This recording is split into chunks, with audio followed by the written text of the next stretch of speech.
Assalamualaikum warahmatullahi wabarakatuh.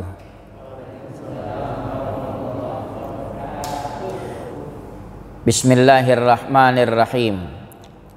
Alhamdulillahi rabbil alamin. Wassalatu wassalamu ala ashrafil anbiya'i wal mursalin Sayyidina Muhammadin wa ala alihi wa sahbihi ajma'in, amma ba'du. Fa inna asdaqal hadithi kitabullahi ta'ala wa khairal hadyi hadyu Muhammadin sallallahu alaihi wasallam wa syarral umuri muhdatsatuha wa kulla muhdatsatin bid'ah wa kulla bid'atin dhalalah wa kulla dhalalatin finnar. Jamaah salat maghrib rahimakumullah. Alhamdulillah Allah pertemukan kita kembali di masjid yang mulia ini, Masjid Quba. Semoga Allah senantiasa melimpahkan anugerah rizkinya, kesehatan kepada kita sekalian. Sebelum kita memulai kajian kita membaca suratul Fatihah dengan niat dihadiahkan untuk guru kita yang berpulang ke rahmatullah hari Jumat lalu, Al-Habib Ali bin Abdirrahman As-Seggaf. Semoga Allah terima amal ibadah beliau, Allah ampuni kesalahan-kesalahannya, dan Allah jadikan putra-putra beliau menjadi khalifah pengganti beliau. Al-Fatihah. Bismillahirrahmanirrahim. Iyyaka na'budu wa iyyaka nasta'in. Shiratal ladzina an'amta 'alaihim ghairil maghdubi 'alaihim waladdallin. Amin. Materi yang kita ketengahkan adalah 3 pangkal penyakit hati. Penyakit hati banyak, pangkalnya ada 3. Sebagaimana dikutipkan di kitab Bidayatul Hidayah lil Ghazali. Pertama, hasad, dengki. Yang kedua, riya. Yang ketiga, ujub, kagum dengan diri sendiri. 3 penyakit hati ini sangat-sangat tercela, ya. Salah satunya disinggung dalam sabda Rasulullah sallallahu alaihi wasallam, salasun muhlikatun, syuhun muta'un, wa hawan mutba'un, wa i'jabul mar'i binafsihi. Ada 3 perkara yang membinasakan. Pertama, syuhun muta'un, pelit yang dituruti, pelit yang ditaati. Kedua, hawan mutba'un, hawa nafsu yang diikuti. Ketiga, i'jabul mar'i binafsihi, kagumnya seseorang dengan dirinya sendiri, merasa lebih segala-galanya dibanding yang lain. Insyaallah satu persatu dari 3 pangkal penyakit hati kita urai. Kita mempelajari ini bukan untuk kita lakukan, justru kita mendeteksi sedini mungkin bila ada gejala-gejala penyakit tersebut di hati, segera kita atasi. Jangan dibiarkan mengakar di dalam hati. Yang pertama, ammal hasadu. Adapun dengki itu, fahuwa mutasya'ibun minasyuhi, Dengki bercabang dari pelit. Apa tuh korelasinya dengki sama pelit? Imam Ghazali katakan, fa innal bakhila huwallazi yabkhalu bima fi yadihi ala ghairihi. Sesungguhnya orang yang bakhil dia pelit dengan sesuatu yang ada di tangannya terhadap orang lain. Seumpama dia memiliki roti, ada orang lain lapar, dia pelit dengan roti yang ada di tangannya, dia kagak mau kasih orang lain. Kalau syahih lebih tinggi pelitnya daripada bakhil. Kalau bahasa kampung ada tuh, ada pelit, ada medit, ada koret, apa lagi? Oh pokoknya istilahnya macam-macam deh. Buntut kasiran, puster bodong, udah rupa-rupa deh tuh. Di dalam bahasa Arab juga ada bakhil, ada syahih.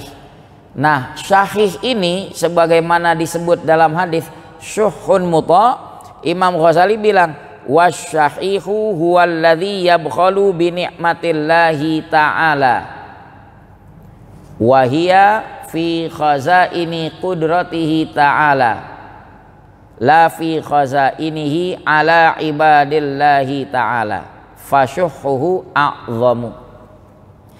Sedangkan orang syahih dia yang pelit dengan nikmat Allah Ta'ala, padahal anugerah nikmat Allah Ta'ala itu ada dalam perbendaharaan kekuasaannya, bukan dalam perbendaharaan diri seseorang. Dia pelit dengan nikmat Allah kepada orang lain. Contoh yang konkret, Allah mau memberi anugerah orang dagangnya laris, itu kan haknya Allah. Kok jadi kita nggak demen? Itu orang kenapa laris dagangannya? Kita pelit dengan anugerah Allah yang Allah berikan kepada orang lain. Anugerah apa? Dagangnya laris. Kok hati kita jadi nggak terima? Makanya disebut dengki bercabang dari pelit. Jadi lebih berabe, kata Imam Ghazali, fasyuhuhu a'zamu, pelitnya itu lebih besar lagi. Jangan kata pelit amang di tangan. Ama anugerah Allah dia kagak terima kalau Allah anugerahi hamba-hambanya lebih pintar dari dia, lebih ganteng dari dia, lebih cerdas dari dia, jabatannya lebih tinggi dari dia. Allah punya hak memberi anugerah, kenapa jadi kita nggak terima? Jadi kalau dalam kitab Siyarus Salikin, Syekh Abdus Somad Al-Falimbani bilang hakikat dengki itu tidak terima takdir Allah. Allah punya hak untuk menentukan hamba-hambanya. Kita lanjutkan dampaknya nih, kalau orang sudah dengki, wal hasudu huwallazi yashuqqu alaihi in'amullahi ta'ala min khazaini qudratihi ala abdin min ibadihi bi ilmin aw malin aw mahabbatin fi qulubin nasi aw hadzin minal hududhi hatta annahu la yuhibbu zawalaha anhu wa illam yahsul lahu bidzalika syai'un min tilkan ni'mati fahadha muntahal khobas. Imam Ghazali katakan orang yang dengki itulah orang berat bagi dirinya penganugerahan Allah dari perbendaharaan kekuasaannya kepada hamba daripada hamba-hambanya. Allah mau anugerahi hambanya bi ilmin, ilmunya dia lebih tinggi. Kenapa jadi kita berat hati, nggak terima? Kok dia belajar sebentar lebih alim ya dari saya? Nggak terima dia. Itu orang hasud namanya. Aumalin Atau Allah anugerahi seseorang hartanya, dagang baru setahun, aset kekayaannya melimpah. Saya dagang 20 tahun gini-gini aja, kok dia bisa ya begitu? Apa jangan-jangan dia ngepet kali? Nah, akhirnya buruk sangka sama orang. Intinya dia berat hati kalau Allah menganugerahi kelimpahan ilmunya, hartanya kepada hamba-hamba yang lain, dia berat hati. Itu orang yang dengki. Au mahabbatin fi qulubin nas, atau kecintaan di hati orang. Kenapa pengikut dia makin banyak, orang makin cinta. Baru mendarat di bandara aja orang sudah begitu banyak, sedangkan saya kok tidak bisa begitu. Kesel dia, kesel. Maka dicari-carilah bagaimana caranya buat mengurung orang tersebut. Kenapa? Biar dibunuh karakter pribadi orang itu. Intinya apa? Dengki. Au hadzin minal hududhi, atau bagian daripada bagian-bagian dunia. Hatta annahu, hingga bahwasanya yang hasud itu la yuhibbu zawalaha anhu, kepengen banget hilangnya itu anugerah dari orang tersebut. Jadi kalau dengar orang itu, wah si fulan dagangnya udah nggak laris lagi, bangkrut, hatinya girang. Memang itu yang diharap-harap. Itu ciri ada kedengkian. Oh si fulan udah dimutasi, hatinya girang. Kenapa? Wah peluang saya besar naik jabatan. Kenapa? Pesaing saya udah dimutasi. Jahat itu kedengkian itu. Pembunuhan yang pertama kali terjadi di permukaan bumi, Qabil dengan Habil, berlatar belakang apa? Dengki. Berbahaya itu. Bisa mendorong orang nekat bunuh saudaranya sendiri gara-gara dengki. Wa illam yahsul lahu bidzalika syai'un min tilkan ni'mah, sekalipun tidak dapat buat dirinya itu nikmat seperti yang orang lain rasakan. Dia dagangnya nggak laris, nggak apa-apa, yang penting dia bangkrut. Begitu. Saya jabatan nggak naik nggak apa-apa, yang penting dia dimutasi. Jahat itu. Kalau ada akar penyakit hati yang pertama, al-hasad, dengki. Begitulah orang yang hasud. Falidzalika qala an-nabiy sallallahu alaihi wasallam, karena itulah bersabda Nabi sallallahu alaihi wasallam, al-hasadu ya'kulul hasanati kama ta'kulun narul hatab. Hasad, dengki itu memakan kebajikan-kebajikan sebagaimana api memakan kayu bakar. Dalam bahasa Arab ada khosyab, artinya kayu. Ud artinya kayu. Ini apa disebut? Hatab. Ada kan dalam Al-Quran kalimat hatab? Itu kayu yang sudah kering, yang siap dibakar. Artinya api cepat sekali melahap itu kayu yang kering. Secepat itulah kedengkian menggerogoti kebajikan-kebajikan kita. Tahajudnya, baca Qur'annya, zikirnya habis digerogoti oleh kedengkian dia terhadap orang. Sia-sia nggak dapat apa-apa. Wal'iyadzubillah. Kita lanjutkan. Wal hasudu huwal mu'adzabul ladzi la yurhamu. Orang hasud dialah orang yang terseksa, yang tidak dikasihi. Allah nggak sayang sama orang hasud. Wala yazalu fi adzabin daimin fid dunya. Senantiasa dia di dalam siksaan yang berkelanjutan di dunia. Hatinya tersiksa melihat orang lain maju, orang lain naik jabatan, orang lain dagangnya laris, hatinya tersiksa.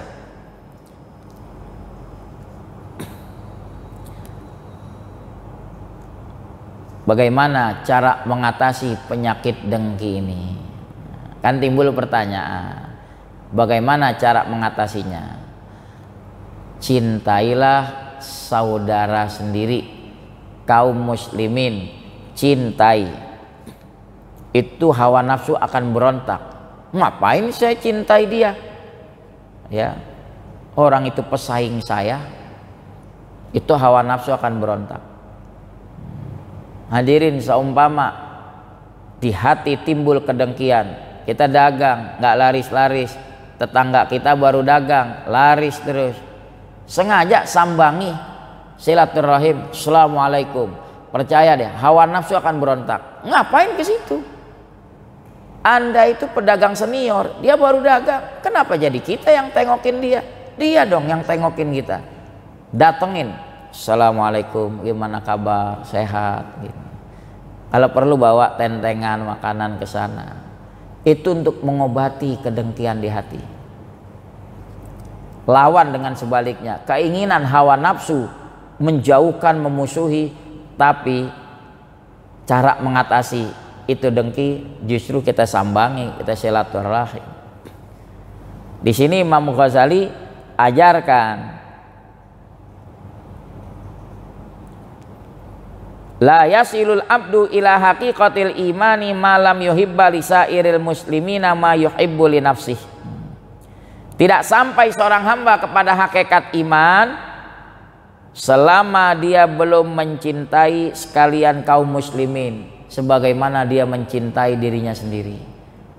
Dia sayang sama dirinya, nggak mau terjerumus ke neraka. Dia juga sayang kepada kaum muslimin yang lain. Diajak, ayo sholat berjamaah yuk, ayo sholat, ayo berperilaku yang baik. Itu cara mengatasi kedengkian yang pertama. Yang kedua, tanamkan empati terhadap sesama kaum muslimin dalam suka dan duka. Ketika mereka girang, kita ikut girang. Ketika mereka bersedih, kita ikut bersedih. Itu cara mengatasi dengki. Bal yambaghi ayyusahimal muslimina fis sarra'i wad dharra. Bahkan seyogianya dia berempati terhadap kaum muslimin dalam senang dan susah, dalam suka dan duka. Saudara-saudara kita lagi kebanjiran, kita ikut bersedih, ya Allah berikan ketabahan kepada mereka. Kasihan saudara-saudara kami di Kalimantan Selatan kerendam, berapa banyak yang korban. Sebelumnya lagi kena korban gempa di Sulawesi. Allahu Akbar. Jadi ada, tanamkan empati di hati. Itu mengobati dengki. Langkah yang kedua, fal muslimun kal bunyanil wahid yashuddu ba'duhu ba'dha. Muslimin itu seperti sebuah bangunan, satu sama lain saling mengencangkan. Ini tiang masjid, kalau sudah mau bersatu tampak indah. Ada cat, ada pasir, ada semen, ada besi di dalamnya. Coba kalau kita longok di toko material, sumpek nggak ngelihatnya? Pasir ya pasir, semen ya semen, kotor, sumpek, besi, numpuk begitu. Kenapa? Belum bersatu. Coba kalau sudah mau disatukan, indah kelihatannya. Begitulah kaum muslimin. Kalau sudah mau kompak bersatu, akan terlihat indah dari luar. Si besi nggak mengklaim sayalah yang paling berjasa menopang ini bangunan masjid. Padahal besinya tertutup, nggak kelihatan. Tapi dia tidak ingin go public, biarlah Allah saja yang tahu. Begitu juga si pasir, nggak merasa dia paling berjasa. Satu sama lain saling mengikat. Ya.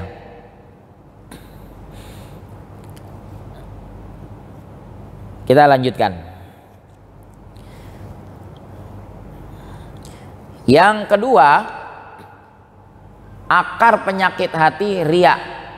Wa ammar riya'u fahuwa syirkul khafiyyu wa huwa ahadus syirkaini. Riya itu adalah syirik yang tersembunyi, dan dia salah satu dari dua syirik.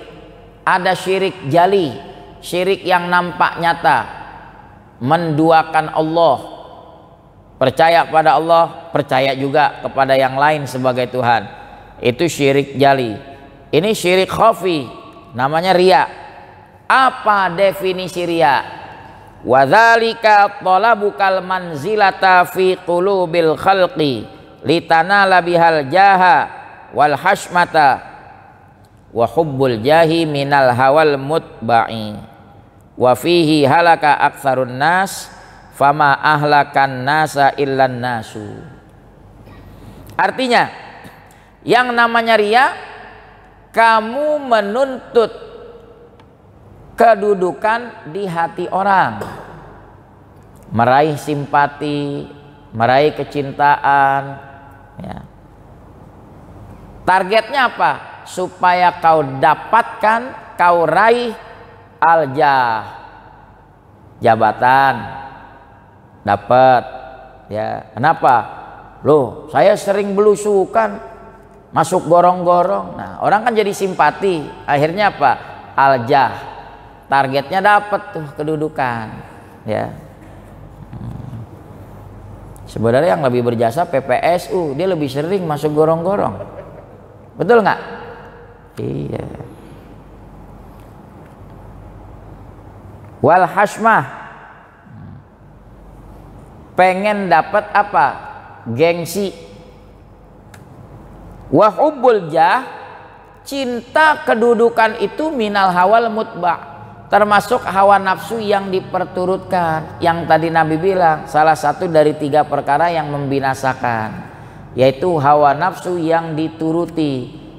Nah, hubbul jah, gila kedudukan, itu termasuk hawa nafsu yang dituruti. Wa fihi, dan dengan gila kedudukan ini halaka aktsarun nas, binasa kebanyakan orang. Karena apa? Cinta gila kedudukan. Wa ma ahlakan nasa illan nasu, nggak ada yang binasakan manusia itu sendiri, melainkan manusianya juga, ya. Selanjutnya saya kutipkan, ini ada hal yang menarik tentang pembagian riya. Syekh Nawawi di dalam syarah menyebutkan, ya, wa'lam annal murai bihi katsirun. Riya itu banyak. Yajma'uhu khamsatu aqsam, dihimpun menjadi 5 bagian. Al awal ar-riya'u fid dini bil badan, riya terhadap agama lewat badan. Contohnya gimana? Supaya orang menilai dia, wah ini orang rajin nih puasa sunnah, badannya sengaja dikurus-kurusin, padahal sih gak puasa, gitu. Itu contoh yang pertama. Ka izharin nuhuli was-safari, seperti menampakkan kurus dan pucat. Tampang mukanya pucat, wah ini orang pasti rajin tahajud, kurang tidur. Watash'isi asy'ari, bikin rambutnya aut-autan. Ya, ini orang nih zuhud nih. Kenapa? Nggak hero sama dunia. Liyadulla bin nuhuli ala qillatil aqli, supaya dia tunjukkan dengan kurus badannya itu, wah dia makannya nggak banyak. Wabis safari ala sahril laili, dia tunjukkan pucatnya itu, wah dia rajin begadang malam tahajud. Wa azimil huzni ala dini, begitu juga menunjukkan besarnya kesedihan atas agama. dan lain-lain seterusnya. Sekarang yang kedua, ats-tsani ar-riya'u bil hay'ah, riya dengan tampilan, wazi pakaian. Contoh, ka'itraqir ra'si fil masyi, seperti menundukkan kepala ketika jalan. Wah. Supaya dinilai orang, wah ini orang yang suka menjaga pandangan gitu. Wal hudu'i fil haroka, dia tenang dalam gerakan. Termasuk juga wa ibqa'i athari sujudi alal wajhi, wah membiarkan bekas sujud di muka. Wah, biar orang nilai nih rajin apa ya? Rajin sujud, padahal mau kejedot. Jangan kata betul, bisa jadi emang bener sujud gitu. Saya tidak mencela ini loh, jangan salah paham. Antum juga jangan langsung menilai, wah ini yang Ustadz bilang nih, jidatnya bertanda, ini riak nih. Nggak boleh kita nilai orang begitu. Boleh jadi emang betul dia rajin sujud. Ini kan konteksnya dari diri kita. Jangan sujud sengaja diteken-teken. Supaya apa? Orang nilai rajin sujud. Sujud kayak kambing nyeruduk. Kenapa? Biar hitam katanya. Ya yang normal-normal aja biasa. Kalau emang udah nyeplok begini dari sononya ya lain masalah. Simahum fi wujuhihim min atharis sujud. Ciri-ciri mereka di wajahnya lantaran bekas sujud. Jangan juga dibalik, jidatnya mulus, kagak ada ceplokan. Lu nggak pernah sembayang ya? Kenapa? Nggak bertanda? Nggak begitu juga.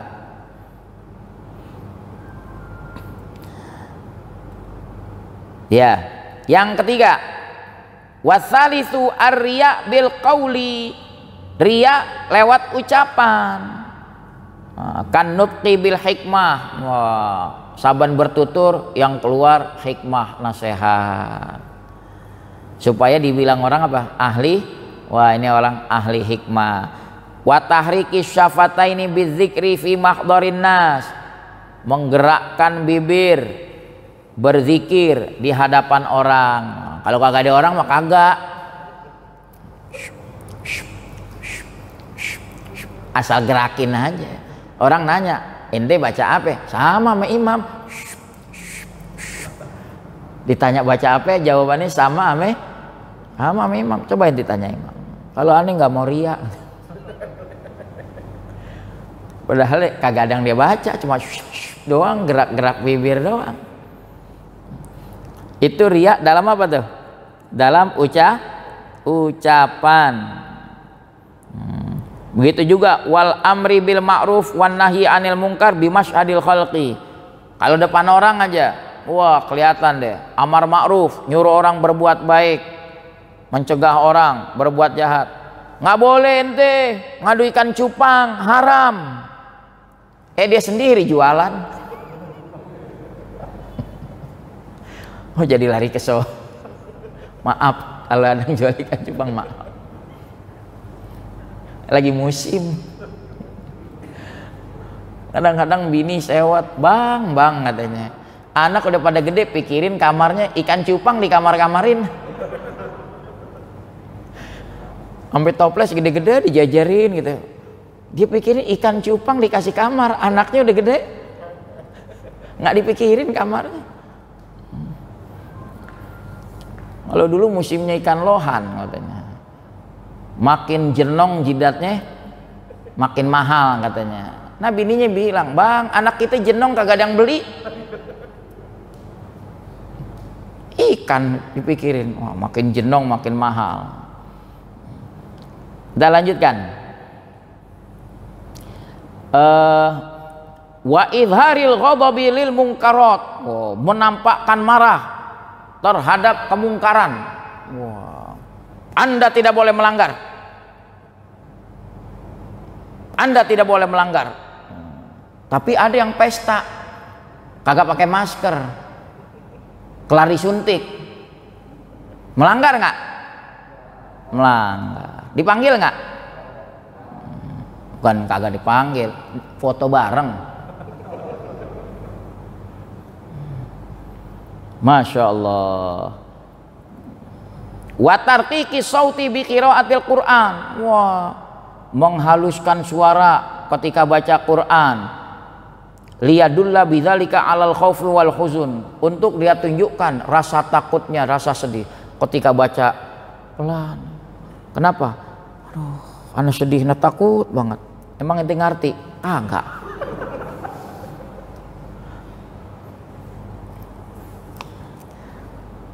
Kemudian yang keberapa? Udah 3 kan? Sekarang yang keempat. Warabi ar-riya bil amal. Riya dalam amal. Ya. Kamuraatil musalli bitulil qiyam wasujudi warruku. Seperti riyaknya orang yang lagi sholat, dirinya dilamain, sujudnya dilamain, sebelahnya calon mertua, takbirnya juga Allahu Akbar. Waduh, calon mertua makin simpati aja. Wah bener nih, calon mantu dambaan. Sujud nggak bangun-bangun, imam udah bangun dia masuk sujud.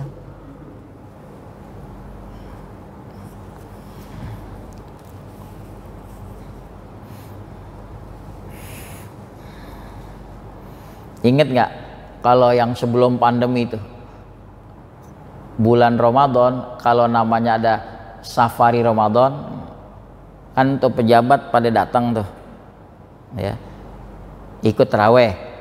Anak buahnya pada ngikut nggak? Anak buahnya di belakang ngeluh, gue kalau kagak atasan gue udah capek katanya. Jadi ternyata tarawehnya karena apa? Karena atasan. Dia gerutuan di belakang. Aduh capek. Mana tarawihnya 20, lama lagi. Bos pakai ngikut lagi. Aduh. Jadi ternyata ibadahnya itu, ya Allah, udah capek gerutuan kagak dapat apa-apa tuh. Riya, asal dilihat sama atasan. Kita didik anak-anak kita. Dulu sebelum pandemi dia bawa buku. Kalau imam tarawih selesai ya, dia datang minta apa? Tanda tangan. Imam jangan langsung tanda tangan dulu. Bilang, lah orang tarawih dia main lari-larian. Ustadz nggak mau tanda tangan. Kenapa? Kamu bukan tarawih di situ. Materinya mana? Ini Ustadz. Enggak. Bukan kamu yang dengar, kamu nyontek sama teman kamu. Ustadz tahu, tahu. Lah orang 5 buku sama semua, mat. Kata-katanya sama semua, berarti nyontek. Dia kagak dengerin ceramah. Kita nasihatin, nah ini memang tugas sekolah.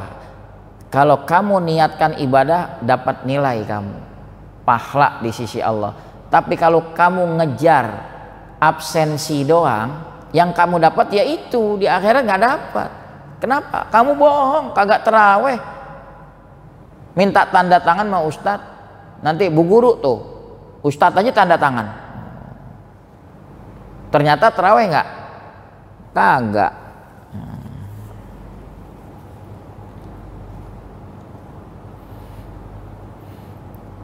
Nggak bisa dibohongin. Orang jarang nongol ke masjid.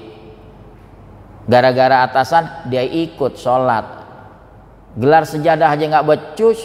Gelar sejadah terbalik, gambar Ka'bahnya diinjak. Ketahuan kan kagak pernah sholat. Gelar sejadah kagak becus. Gulung sarung kagak bisa. Coba.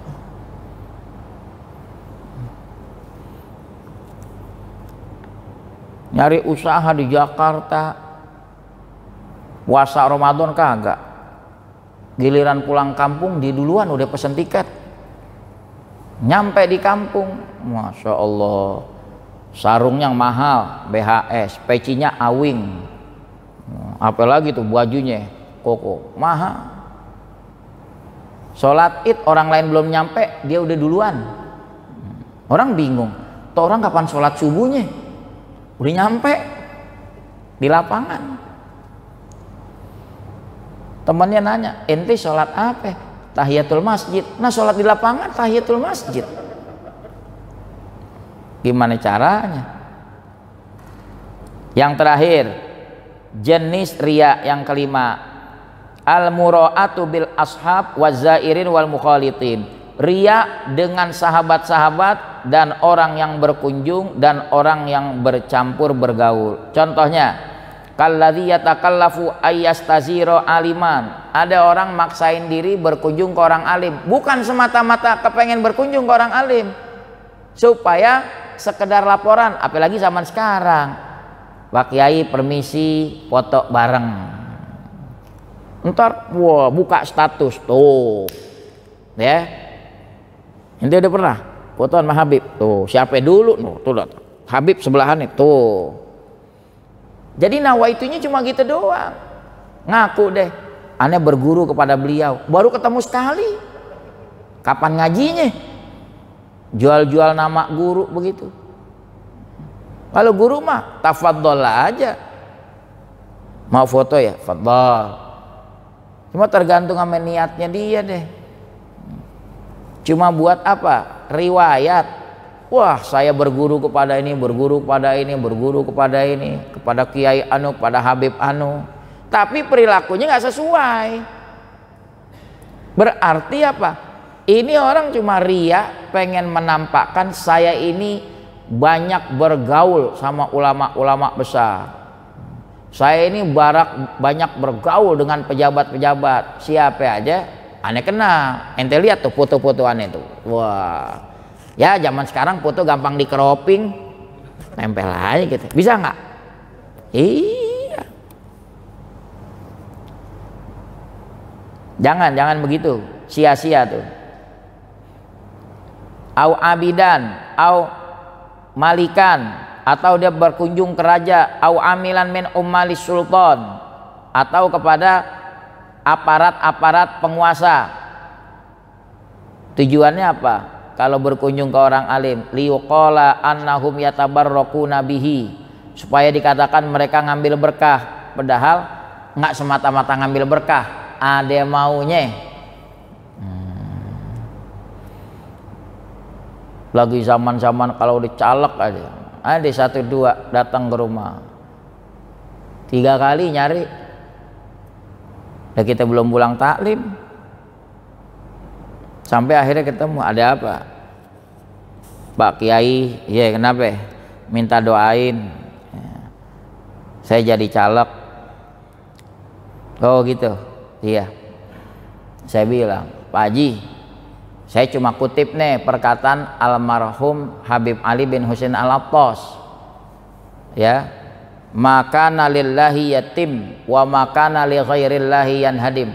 Segala perbuatan yang dilandasi ikhlas karena Allah bakal rampung sukses. Segala perbuatan yang tidak dilandasi niat karena Allah bakal rapuh, hancur, binasa. Saya ngomong begitu. Begitu pakai. Iya. Besok-besok nggak datang lagi deh. Terserah pedes apa kagak. Ya saya ngomong apa adanya.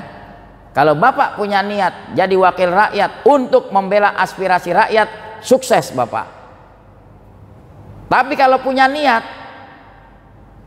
sempalan yang lain, yan hadim, habis berantakan. Jangan asal girang aja dikunjungin ya. Kiai disuruh dorong mobil mogok, mobilnya udah berbunyi, diajak naik nggak tuh Kiai?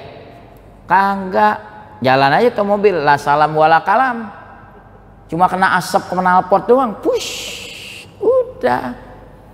Ya. Biasa kalau udah mendekati pemilu kada begitu, majelis taklim jadi bidikan nggak? Jadi kalau yang niatnya lempeng, kok ente tetap hadir, kan nggak kepilih loh. Anda hadir pengajian lillahi ta'ala, bukan karena berharap dipilih orang. Dipilih alhamdulillah, kalau belum dipilih rakyat belum mempercayakan, saya tetap ngaji. Emang biasanya saya ngaji, itu namanya hebat nawaitunya ya. Yang terakhir tadi ijabul mar'i binafsihi, penyakit hati, akar penyakit hati yang ketiga kagum terhadap dirinya. Ini bagian daripada sombong. Cuma kadang-kadang kita nggak bisa menilai orang, itu hanya ada di hati. Dia cuma berbisik di hatinya, lah orang lain nggak ada yang serajin saya, belum azan maghrib saya udah nyampe. Ya, saya biar tua-tua gini rajin, yang lain mah pada males, udah azan masih belum pada datang. Nah, jadi banding-bandingin kebaikan dia dengan kebaikan orang, nggak boleh begitu. Boleh jadi ada faktor lain orang terhambat, boleh jadi keikhlasan dia lebih tinggi daripada yang datang lebih awal. Jadi kerjaan kita ya berbuat, wa qul ya'malu fasayarallahu amalakum, berbuat, Allah yang nilai, jangan kita. Jangan kayak iblis memandang, disuruh sujud kepada Adam, ana khairun minhu, saya lebih baik dari Adam. Khalaqtani min nar, kau ciptakan aku dari api, bisa melumatkan segala-galanya. Wa khalaqtahu min tin, kau ciptakan Adam cuma dari tanah, dipacul nggak ngelawan, dipijak-pijak diem aja. Masa saya yang senior sujud sama junior, nggak mau, sombong tuh. Jadi jangan ada merasa ujub.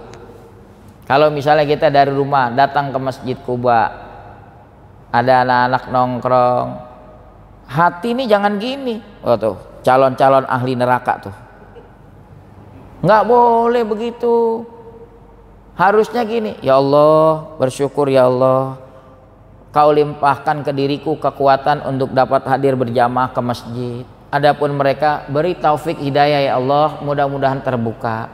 Kan cakep kalau ngomong begitu kan. Ini belum lewat orang begitu, lihat, ya yang model begini mana selamat. Jangan. Jadi jangan menganggap diri kita serba lebih dibanding orang.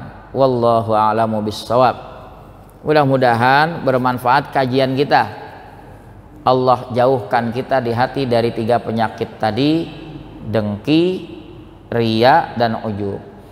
Subhanakallahumma wa bihamdika asyhadu an la ilaha illa anta astaghfiruka wa atubu ilaik. Wa sallallahu ala sayyidina Muhammad wa ala alihi wa sahbihi wa sallam walhamdulillahi rabbil alamin. Assalamualaikum warahmatullahi wabarakatuh.